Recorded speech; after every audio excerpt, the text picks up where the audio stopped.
like this. Okay. ये क्या है पता है? लीवर, दिस इज लीवर, ठीक है? ये ऐसा होता है राइट साइड, ठीक है? एंड ये है पैंक्रियास, ठीक है? दिस इज नोन एज डिओडुनम, ये है डिओडुनम। तो डिओडुनम के अंदर ऐसा रहता है pancreas, and this is spleen, ठीक है? ऐसा होता है, इस साइड डिओडुनम, बीच में पैंक्रियास, इस साइड में स्प्लीन। पैंक्रियास का काम क्या है, फंक्शन क्या है इसका? डाइजेस्टिव जूस जो सेक्रेट होता है वो पैंक्रियास होता है। और क्या है? लंग, ठीक है? इसका काम क्या है? सांस लेना। जो इम्प्योर ब्लड होता है ना, impure blood at last lungs में पहुंच जाता है, प्यूरिफाई होके ऑक्सीजनेटेड ब्लड बन जाता है। डीऑक्सीजनेटेड ब्लड ऑक्सीजनेटेड ब्लड बन जाता है, ओके? ये आपका लैरिंक्स, इधर जो आवाज प्रोड्यूस होता है ना, वो इसी में से होता है। This is known as voice box या larynx. This is vocal cord. Vocal cord सुना है? उसके बीच में से जब हवा चलता है ना, then you are producing sound, तब आपका आवाज आता है, ठीक है? तो दिस इज लैरिंक्स। ये जो है ये लैरिंक्स है। उसके आगे ये जो दिख रहा है ना, this is thyroid gland. Thyroid gland, thyroid, ठीक है? हार्ट का कितने चैम्बर होता है? कौन कौन सा है? Right atrium, right ventricle, left atrium, left ventricle. And जो इम्प्योर ब्लड है वो आ जाता है राइट एट्रियम में, है ना? Through superior vena cava, inferior vena cava, फिर उधर से ब्लड सीधे चले जाता है लंग्स में। लंग्स मैंने दिखाया था ना, उधर प्यूरिफाई होके वापस आ जाता है हार्ट का लेफ्ट एट्रियम। लेफ्ट एट्रियम से फिर लेफ्ट वेंट्रिकल आ गया, उधर से पूरा बॉडी में होता है। वो तो आपको पता है। कहाँ काट दिए?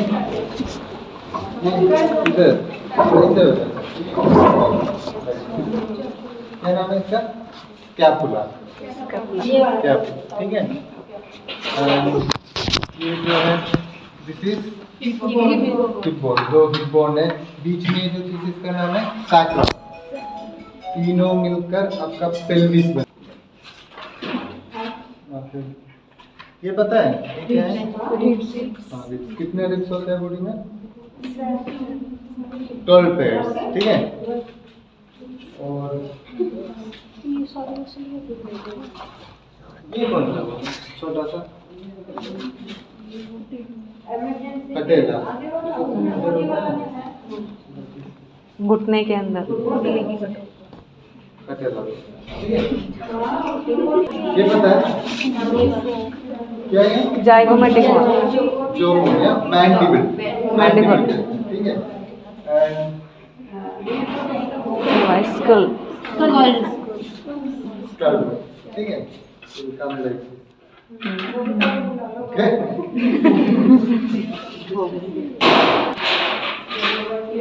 क्या है? वर्टिब्रा, पीछे जो बोन होता है सर्वाइकल वर्टिब्रा है, थोरासिक है, लंबार है, सैक्रल है, ठीक है? These are known as vertebrae. रीढ़ की हड्डी होती पूरी सीधी बीच में। ऊपर से नीचे स्टर्नम है, तो पूरा रिंग्स जाके अटैच होंगे।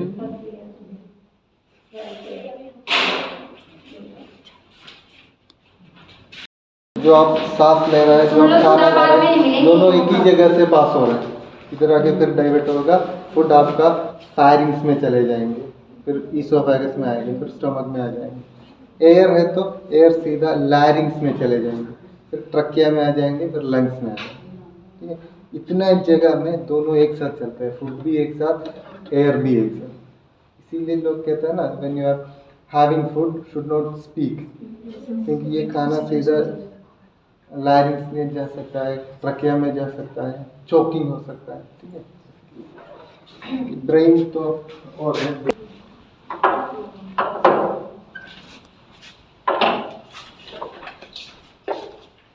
And this is your brain, okay, brain. This is known as cerebrum and this is known as cerebellum.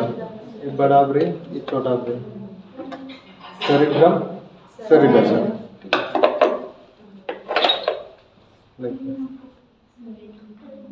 ठीक है। मॉडल बस इतना ही है।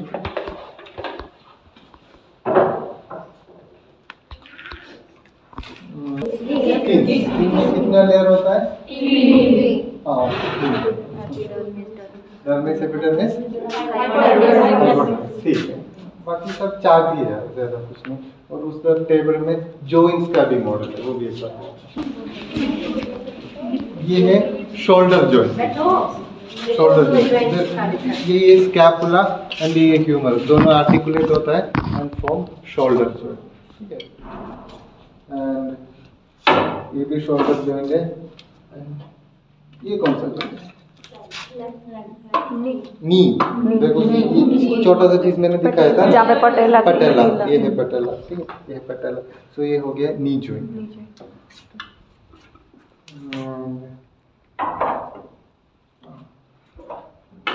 हाथ की छोटे छोटे हड्डियां हैं, रिस्ट जॉइंट, रिस्ट जॉइंट। ये क्या है? उंगलियों के अंदर क्या होते हैं? Phalanges, carpal, metacarpal, phalanges. और हिप बोन है, इसके अंदर फीमर आर्टिकुलेट हो रहा है एंड फॉर्मिंग हिप जॉइंट, ठीक है।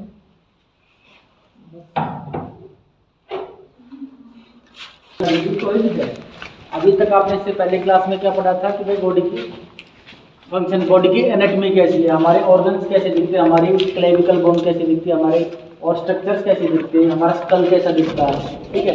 लेकिन आयुर्वेद है क्या? Basically Ayurveda is a life science, अपने एक जिंदगी जीने की कला भी है। सेकेंडली क्या है कि लाइन ऑफ ट्रीटमेंट है, जो कि किस चीज़ से डील करता है कि एक हेल्दी पर्सन को की हेल्थ को कैसे मेंटेन रखें, एक जो बीमार है उसको कैसे ट्रीट करें। इसके दो मोटिव है।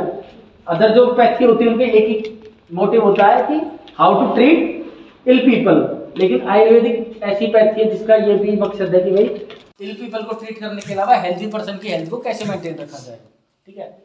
तो ये दो मोटिव के साथ हम आयुर्वेद पढ़ते हैं। अब आयुर्वेद जो मोस्टली बेस्ड है वो अपने प्लांट्स के ऊपर है, मेडिसिनल प्लांट्स। आपके आसपास बहुत से ऐसे पौधे जिनका आपको मेडिसिनल एस्पेक्ट्स पता ही नहीं है, अगर आप उनको ऐसे ही बेकार समझ के या तो उनको काट देते हो, फेंक देते हो, या बकरी को खिला देते हो, या कुछ भी कर देते हो। लेकिन आप जो गेहूं खाते हो, जो टमाटर खाते हो, से लेके जो नीम का पेड़ है, से लेके जो गिलोय है, जो ये सारे के सारे 2000 से ज़्यादा आयुर्वेदिक प्लांट्स हैं। तो आयुर्वेदिक प्लांट्स को हम दो तरीके से यूज करते हैं। एक तो जो ड्रग में कन्वर्ट कर लेते हैं, ठीक है। तो इनका मोस्टली हम जैसे यहाँ फ्रूट ड्रग सारे दे रखे हैं, आप देखोगे तो जैसे किचन हर्ब से लेके जितने भी सारे आयुर्वेद में मतलब काम आते हैं उनको हम फ्रूट फॉर्म में भी रखते हैं, जहाँ इनका पाउडर वगैरह बना के हम पेशेंट्स में देते हैं। और ग्रीन हर्ब को हम ऐसे अच्छी काट के उसका जूस निकाल के उसको उबाल के देते हैं। तो ये दो तरीके से हम मेडिसिन को देते हैं। अब बच्चों आपको कम से कम आयुर्वेद में आए हो, मतलब या आयुर्वेद के यहाँ कॉलेज में आए हो, तो आपको दो चीज़ें अपनी ज़िंदगी में उतारने की। एक तो हमें ना प्लांट से दोस्ती करनी पड़ेगी, ठीक है। अगर हम पौधों से दोस्ती, पथरी का दर्द होता है तो कुछ नहीं, आपको 2 चम्मच जीरे को ना 2 गिलास पानी में उबालना, और जब वो आधा गिलास रह जाए, ठीक है, तो उसको पीना। किसी भी तरीके के स्टोन का पेन है वो सबसाइड हो जाएगा। एंड जो मैच्यूरेशन है, जो बार बार वॉशरूम हो जाएगा एंड बार बार बाथरूम के थ्रू उसकी जो भी स्टोन है वो छल छल के निकलेगा, कट कट के। सेकेंडली हल्दी, इसलिए काम आते हैं कि सब्जी को एक कलर देने के लिए। लेकिन इसके अलावा हल्दी के अंदर बेटा, हल्दी का पाउडर निकलने में करक्यूमा लौंगा, उसके अंदर एक केमिकल कंपोनेंट होता है करक्यूमिन, ठीक है।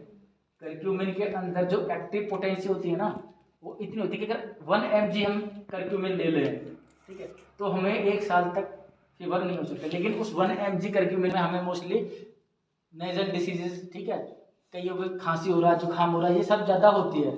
क्यों होती है? क्योंकि हमारी इम्यूनिटी हैम्पर्ड होती है। तो इम्यूनिटी को भी बूस्टअप करने के लिए च्यवनप्राश बहुत अच्छी चीज़ है। तो यहाँ नीचे मैं आपको दिखाऊंगा कि अभी करंटली आज के दिन भी 100 किलो च्यवनप्राश की मेकिंग हमारे यहाँ चल रही है। आप थोड़ा देखना कि भाई कैसे कैसे थोड़ा होता है। तो हम लास्ट में मिलाते हैं ताकि च्यवनप्राश गाढ़ा हो जाए और बिल्कुल लास्ट में ठंडा होने पर हम साइड कराते हैं। इस तरीके से हम एक बैच में 90 से 100 किलो का च्यवनप्राश हम बनाते हैं और ये अभी तक 5वां 6वां बैच चल रहा है। इस तरीके से एवरी ईयरली हमारा 1000 kg का च्यवनप्राश का लगभग टारगेट रहता है। दूसरे बैच को तो ले सकते हैं स्टूडेंट है आपके लिए, ठीक है। उसके बाद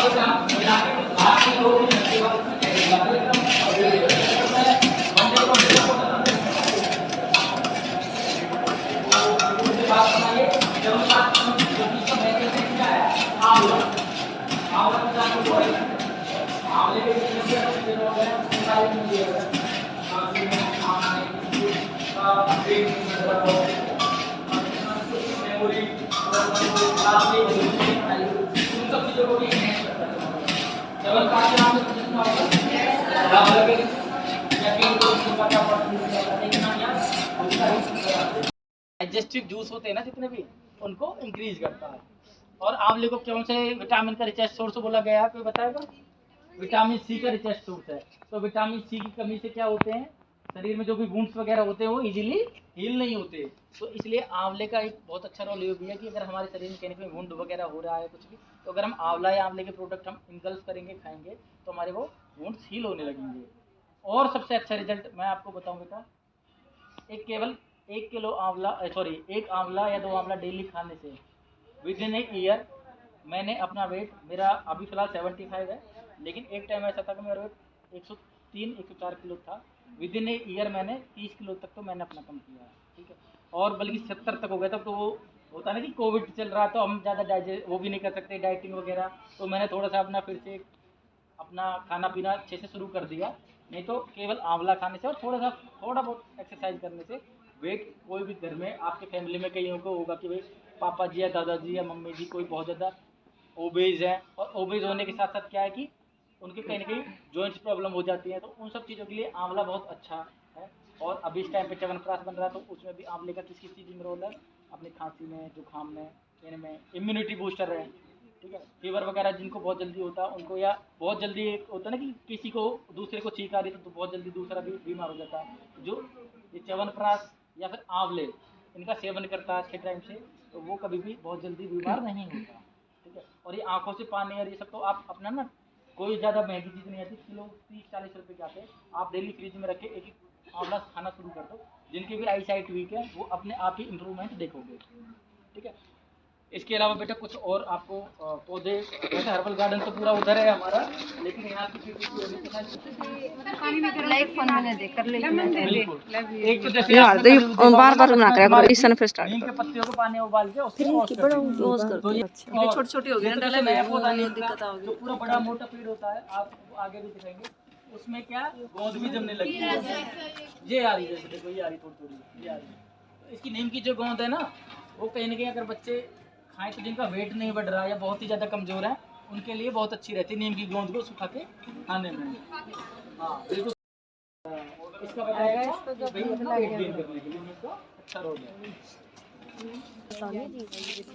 बेटा आंकड़े के बारे में तुमने तो यही सुना होगा ना कि इसके दूध अगर आंखों में चला जाए तो अनडाउटेडली पॉइजन प्लांट है, मीन्स जहरीला पौधा होता है अपने आयुर्वेद में, ठीक है। इसको यूज़ करते समय थोड़ी प्रिकॉशंस बरतनी होती है, लेकिन ऐसा भी नहीं कि इसका कोई चला जाए तो वो अंधे हो जाएंगे, इतना कोई रिजल्ट नहीं होता। आयुर्वेद में इसका मोस्टली जो आज के टाइम पे रोल हो रहा है, इसके पत्ते, फूल, जड़, इन सबको ना काट के इसका वो हम एक फॉर्मुलेशन बनाते हैं, इसको क्षार कहते हैं, आंकड़े की। और उसका प्रयोग हम मोस्टली आज के टाइम में कैंसर में कर रहे हैं। आंकड़े का प्रयोग आज के टाइम में, आप नेट पे भी आज के सबके पास गूगल है घर में, तो आप देखना कि रोल ऑफ अर्क या आंकड़ा इन कैंसर, तो आपको पता चल जाएगा कि हाँ भाई ये इसका क्या, कैसे पूरे पौधे को हम सुखा के उसको फिर हम बिल्कुल राख बनाते हैं। राख का प्रयोग हम उसमें करते हैं कैंसर में, ठीक है। ज़्यादा रोल है अपने हार्ट डिसीज में। इसकी जो छाल होती है ना, इसकी छाल को हटा के उसको वही जैसे काढ़ा बनाते हैं छाल का, 2 गिलास पानी लिया, फिर आधा गिलास पानी रहने पे छान लिया, पी लिया, तो जितने भी अपने जो ब्लॉकेज वगैरह हो गई या अपनी आर्टरी वगैरह में कहीं ना कहीं अपना कोलेस्ट्रॉल वगैरह जम जाता है, तो उसको ये कहीं ना कहीं आर्टरीज को क्लीनिंग का काम करता है ये, ताकि ब्लड की सप्लाई हार्ट के थ्रू पूरे सभी ऑर्गन्स में हो। ठीक है। और किस में इसका अच्छा रोल है, इसका जो पाउडर होता है ना बेटा, अगर किसी के जैसे फ्रैक्चर्स वगैरह हो गया तो क्या करते हैं कि इसके पाउडर को चूने में मिला के, शहद में मिला के लेप करने से वो उंगलियों की तरह इसके लीव्स होते हैं। ठीक है। इसका हम क्या करते हैं, इसके जो तेल होता है एक तो कॉन्स्टिपेशन में देते हैं। ठीक है। और उसके अलावा जो इसकी जो पत्ते हो गए या इसकी जो रूट होगी उनको उबाल के, ठीक है, उसका भी कहीं ना कहीं हम काढ़ा वगैरह बना के मोस्टली जिनके जॉइंट डिसऑर्डर होते हैं उनको पिलाते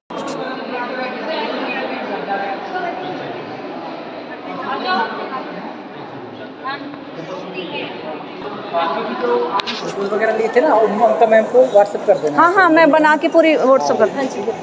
ऐसे बहुत अच्छी सी बना के वीडियो फिर हम शेयर करेंगे। तो हाँ, ठीक है। ये हमारे होनहार टीचर जित देखो वीडियो मोड़े पर्स लटकाए जाते दिख। कभी सुना नहीं 5 कर्म, ठीक है। फिर उसमें 5 कर्म नहीं होते, इसमें तो बहुत सारे, पर इसका नाम पंचकर्मा रखा है क्योंकि इसमें मेन जो 5 प्रोसीजर्स हैं उनको लिए जाते हैं। यहाँ पे ये सारी जो मैंने जो चीज बताई वो घर पे आप जो स्वस्थ है, जिनमें कोई तरह का रोग नहीं है, उनमें करते हैं। पर यहाँ पे जो आते हैं हॉस्पिटल में, तो हॉस्पिटल में स्वस्थ व्यक्ति आएंगे, यहाँ पे रोगी आते हैं, जिन्हें कमर में दर्द है, घुटने में दर्द है, ऐसे लोग आते हैं। तो उनके लिए हम अलग अलग पंचकर्मा, तो जो आप घर में करते हो उसमें किस उसका प्रेशर अलग होता है, पर यहाँ पे जो मालिश की जाती है वो अलग तरह की मालिश होती है। ठीक है। उसमें प्रेशर पॉइंट्स होते हैं कि कहाँ पे प्रेशर लग, हेड मसाज करना है तो उसमें कितना प्रेशर होना चाहिए। जस्ट हाथ रख के दबाना पंचकर्मा नहीं है, मसाज नहीं है। उसमें अलग अलग तरीके से जो हाथों का है कि यहाँ पे लाइट प्रेशर लगाना है, यहाँ पे ज्यादा, जैसे आईज हो गया तो आईज के नीचे मसाज करना है, तो क्या करोगे, जोर से दबा दोगे? ठीक है। वहां का प्रेशर कैसे होगा, हल्का होगा। ठीक है। जैसे हाथ है, जैसे ये बाइसेप रीजन बोलते हैं, तो यहाँ पे मसल्स ज्यादा है, तो इसको क्या, इसको आप कितना भी जोर से दबाओ, हल्के से दबाओगे तो यहाँ कुछ पता चलेगा? बिल्कुल नहीं। तो यहाँ पे क्या लगेगा, ज्यादा जोर लगेगा। ये मसाज के बारे में हो गया। और जो टेबल है इस पे मसाज किया जाता है। ठीक है।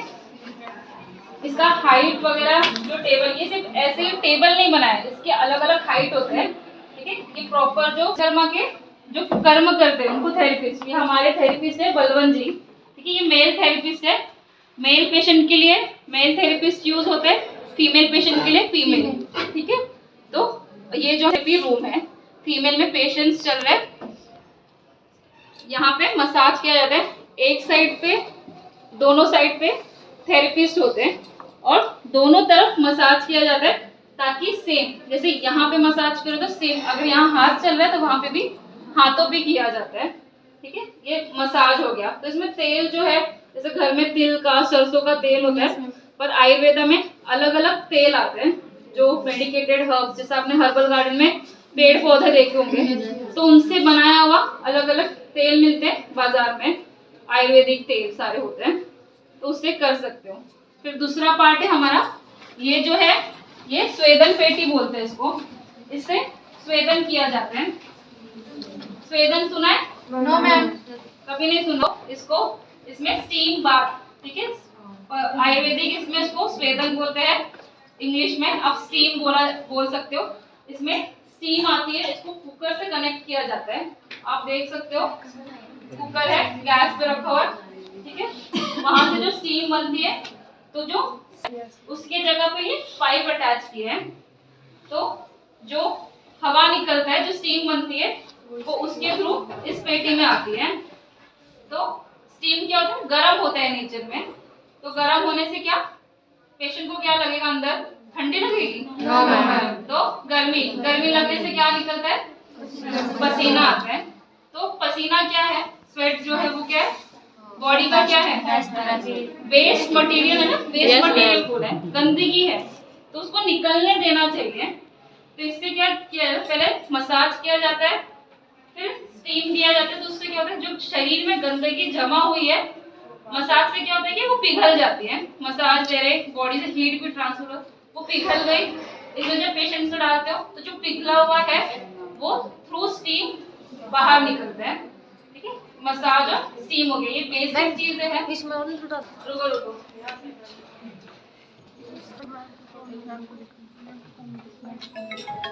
ठीक है, ऐसे जैसे वो बैठी है ऐसे बैठना है।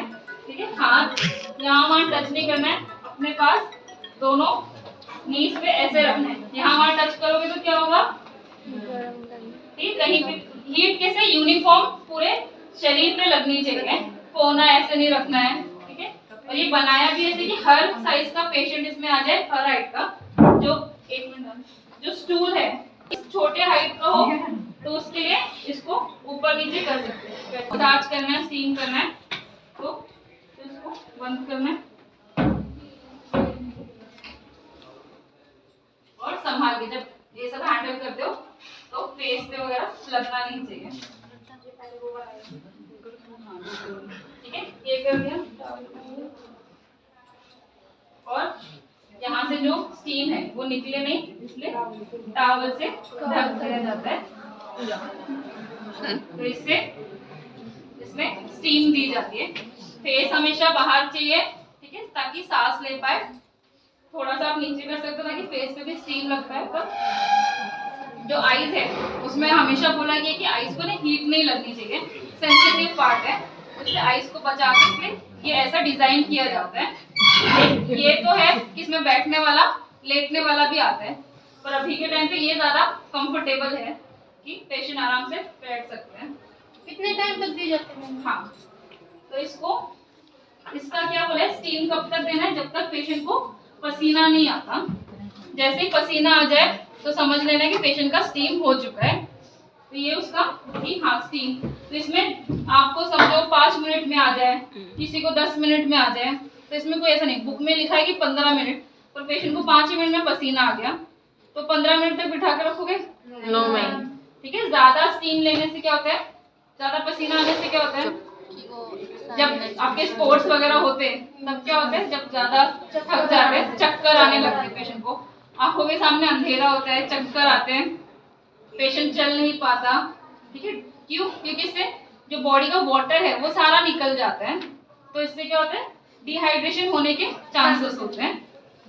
अभी ये सब किस में दे सकते हो, जैसे घुटनों का दर्द हो गया, कमर दर्द हो गया, उसमें आप मसाज करके स्टीम दे सकते हो। ये तो फुल बॉडी हो गया। एक इसका जो पाइप निकाल के बलून, इसका पाइप निकलता है, इसमें जैसे आप में से कोई हो बोलेगा नहीं मैम मैं इसमें नहीं बैठ पाऊंगी, मुझे डर लग रहा है, फिर क्या करोगे, पेशेंट को तो स्टीम देना है हमें, फिर कैसे दोगे? तो पेशेंट को इसी टेबल पे लिटाया जाता है और जो पाइप से इसमें पाइप अटैच किया है तो उसको लेके बाहर ही बाहर देना है।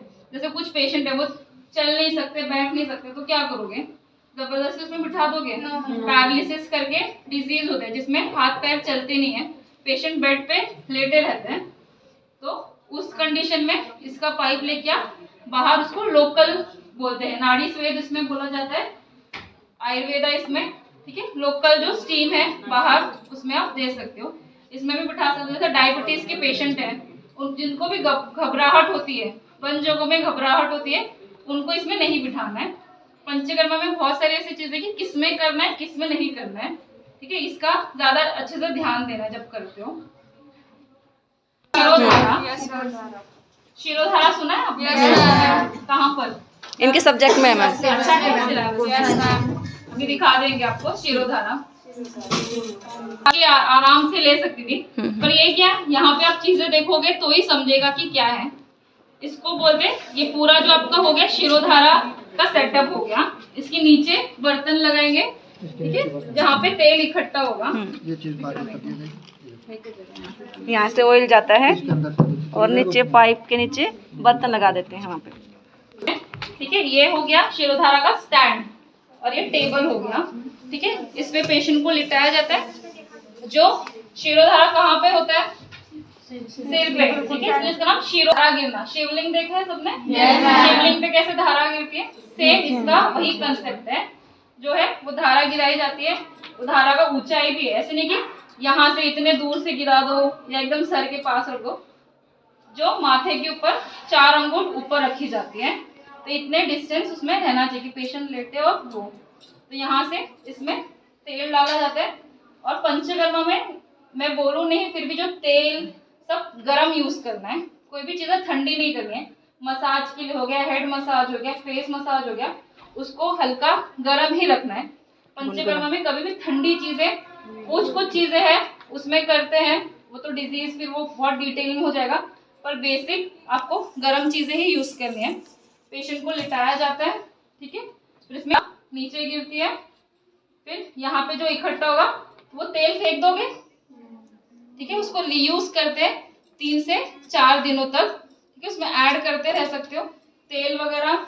ये भी देखने की पंचकर्मा करते हो तो कॉस्ट इफेक्टिव भी होते हो, बाद में जो तेल बचता है चेंज करना है, तो उसको आप घर में पेशेंट को मसाज वगैरह करने के लिए कि ये शरीर पे लगा के आप ये तेल खत्म कर दो, फिर 3-4 दिन बाद फिर से नया तेल आप इसमें भर सकते हो और पेशेंट को कंटिन्यू शिरोधारा दे सकते हो।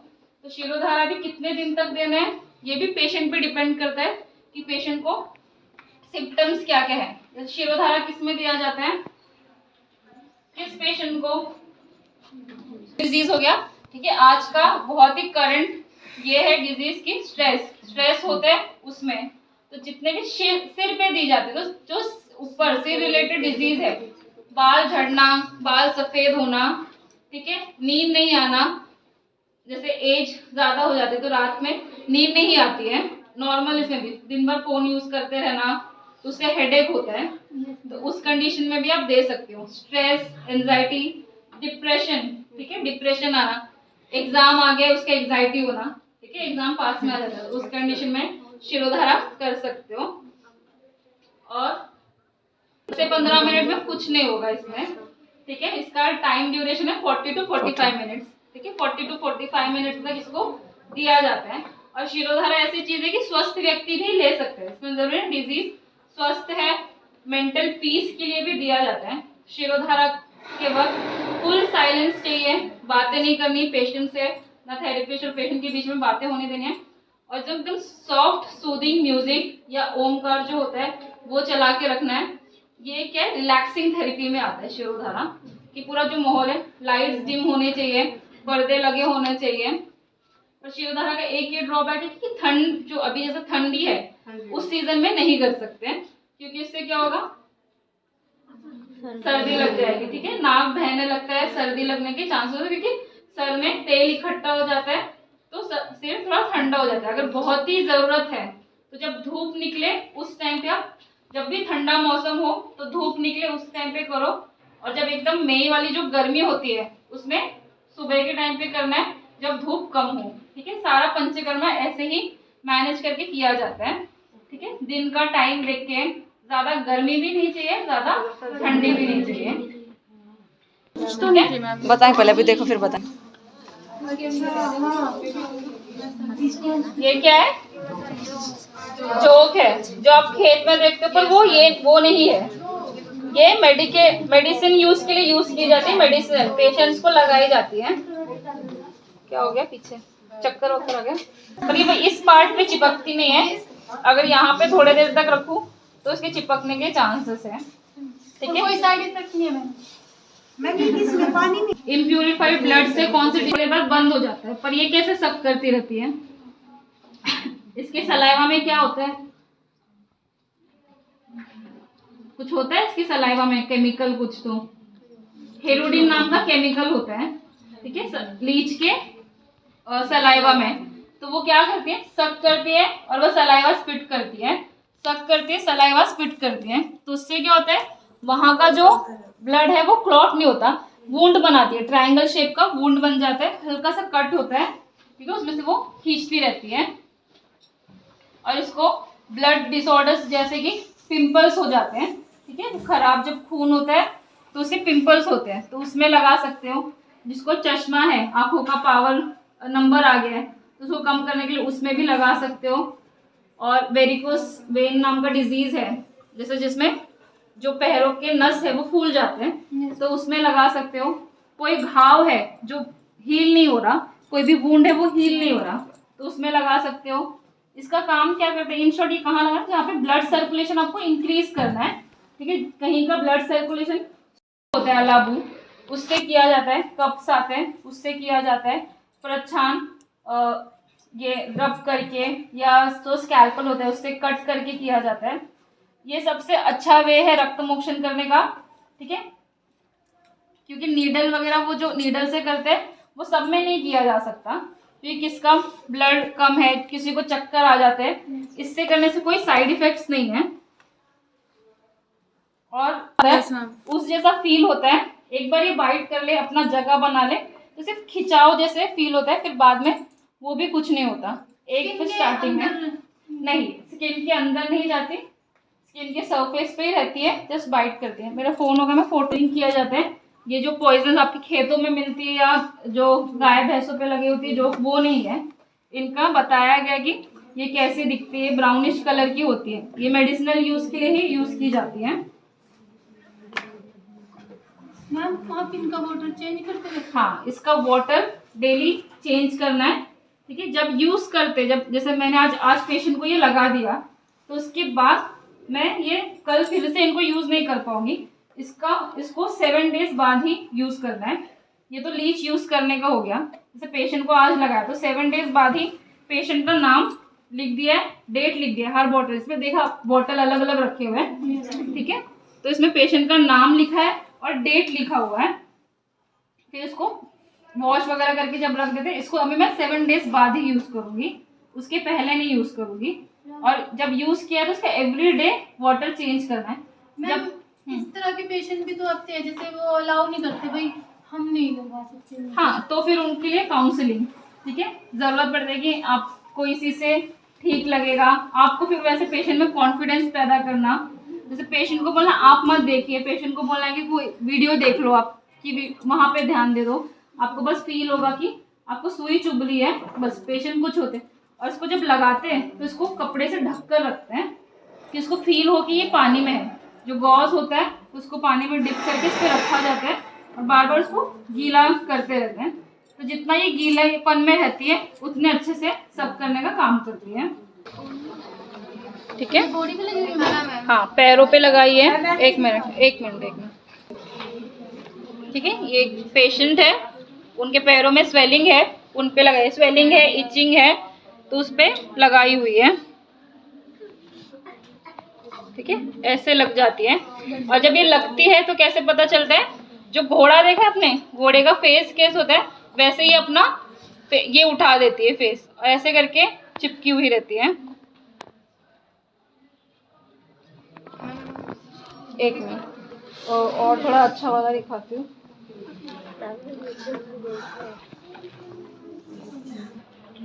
चल दिया मैम, इसमें वीडियो आपको फोन। जब ये लग जाती है तो इस तरह से अपना मुंह उठाने लगती है। लेक्चरर हूँ तो आप कभी भी आके मुझसे सीख सकते हो, ठीक है। अगर मैं 3 ही चीज बताया, ऐसे काफी सारी चीजें हैं। अच्छा मैम, ये पंचकर्मा में जैसे 5 कर्म होते हैं, 5 कर्म है। तो मीन्स एक तो हमारा शिरोधारा हो गया, एक हमारा लीज। पंचकर्मा में एक्चुअली स्नेहन, स्वेदन, वमन, विरेचन और बस्ती, ये सारी चीजें होती है। जो बस्ती और स्नेहन स्वेदन भी पूर्व कर्म का टाइप है, मेन 5 प्रोसीजर्स में नहीं होता। वमन, विरेचन, बस्ती। वमन क्या होता है कि उल्टी करवाना, ये दवाई खिला के इसको उल्टी करवाते हैं। विरेचन होता है कि दवाई खिला के उसको मोशंस करवाते हैं। अच्छा, जो वामना में है, सॉरी टू इंटरप्ट यू, मतलब वामना के अंदर हम कोई दवाई खिलाते हैं या फिर कोई जूस या पानी या फिर एक उसका जो मेडिसिन फॉर्मुलेशन है, मदन फल आपने सर ने दिखाया होगा, तो मदन फल का ले है, जैसे च्यवनप्राश से टेंडेंसी होता है, वैसे शहद में मदन फल वगैरह मिला के वो दवाई बनाई जाती है। पर वमनोपक जो आप काढ़ा बोल रहे हो ना, वमनोपक होता है, वो हेल्प करता है फ्लश करने में। जैसे कोई रूम गंदा है, साबुन तो डाल दिया हमने, पर उसको गंदगी निकालने के लिए पानी का जरूरत है। तो वैसे यष्टि मधु करके उसका फांट बनता है, काढ़ा जैसे बनता है, वो पिलाते रहते हैं। वो पिला सकते हो, या गन्ने का जूस पिलाया जाता है, या दूध पिलाया जाता है। इन सब से आप वो फ्लशिंग का काम कर सकते हो। मेन तो दवाई होती है, दवाई पिला दिया, दवाई पिलाने के बाद वेट किया जाता है। फिर जैसे पेशेंट को एक वॉमिटिंग आ जाए तो उसके बाद उसको बाकी फ्लश आउट करने के लिए, गंदगी साफ करने के लिए, उसके लिए फिर दवाई पिलाई जाती है। जब तक उसमें बोला पित्तांत वमन होता है कि जब तक वो पित्त ना निकले तब तक पिला पिला के पूरा पेट क्लीन किया जाता है।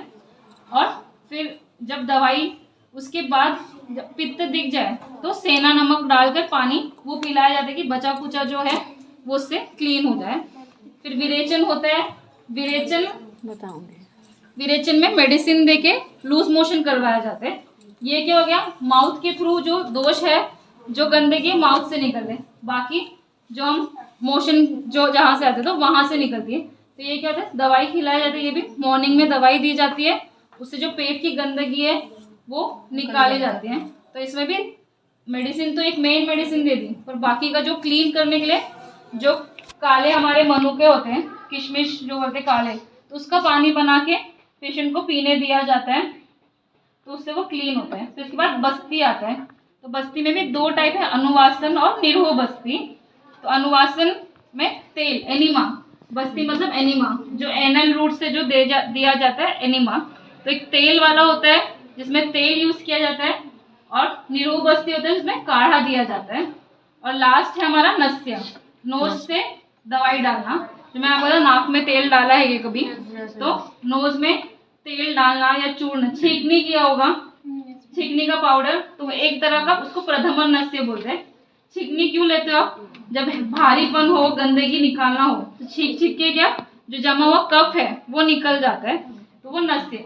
5 जो मेन कर्म है वो ये है।